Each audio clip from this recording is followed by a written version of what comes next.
Timnas Indonesia menelan kekalahan lawan China dalam laga kualifikasi Piala Dunia 2026.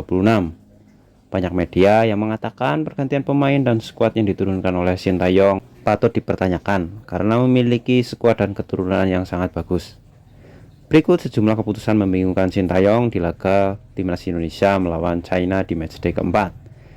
Timnas Indonesia kalah dengan skor tipis 2-1 dari China dan gagal meraup tambahan poin dari Qingdao. Padahal merujuk performa di 3 laga sebelumnya, Timnas Indonesia diharapkan bisa merebut kemenangan perdana di babak ketiga kualifikasi Piala Dunia 2026 saat menghadapi China. Sintayong melakukan sejumlah rotasi terhadap tim inti pada laga kali ini.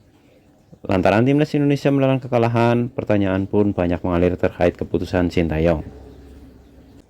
Berikut keputusan Sintayong yang dianggap membingungkan di laga China melawan Indonesia. Emiliano Reynders tak masuk daftar 23 pemain. Reynders tidak masuk dalam daftar 23 pemain untuk lawan China. Hal ini jadi salah satu pertanyaan yang mengapung. Bila keputusan ini murni karena pertimbangan teknis, hal ini jadi makin dipertanyakan.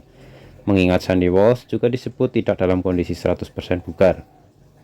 Emiliano padahal bisa jadi sosok pengganti untuk posisi wingback kanan saat Timnas Indonesia butuh perubahan.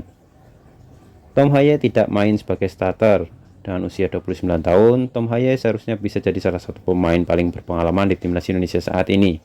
Namun Tom Haye tidak dipilih Sintayong sebagai starter. Tom Haye baru masuk di babak kedua saat Timnas Indonesia tertinggal 2 gol. Tom Haye pada akhirnya jadi sosok yang mencetak 1 gol balasan untuk Timnas Indonesia di babak kedua. Dalam beberapa pertandingan Timnas Indonesia, Tom Haye tidak bermain penuh. Mungkin faktor kekuatan fisik bisa jadi alasan, tetapi bila itu yang menjadi pertimbangan, Tom Haye dinilai banyak orang seharusnya lebih dulu dimainkan sebagai pemain inti, lalu ditarik keluar saat sudah kelelahan.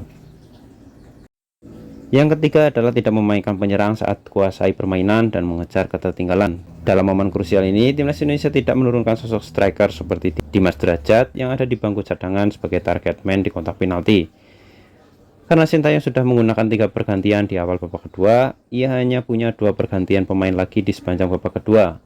Pergantian itu digunakan untuk memasukkan Malik Rizaldi dan Pratama Arhan. Asnawi Mangkualam terlalu lama dipasang saat tak dalam performa terbaik. Harus diakui, Asnawi Mangkualam tidak bermain di level terbaiknya saat menghadapi China. Namun Sintayong tidak segera menarik keluar kapten Timnas Indonesia tersebut.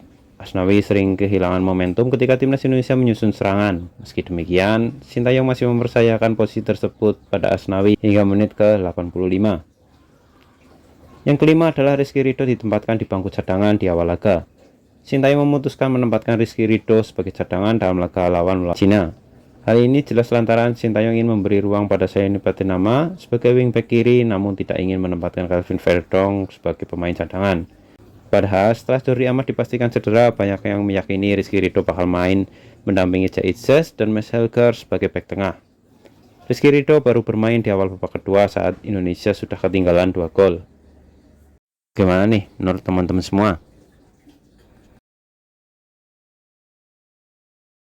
Ya, itu video dari kami. Semoga bermanfaat. Jangan lupa buat yang suka bisa like dan juga share ataupun komen dan subscribe untuk mendapatkan informasi sepak bola terbaru dari kami setiap hari.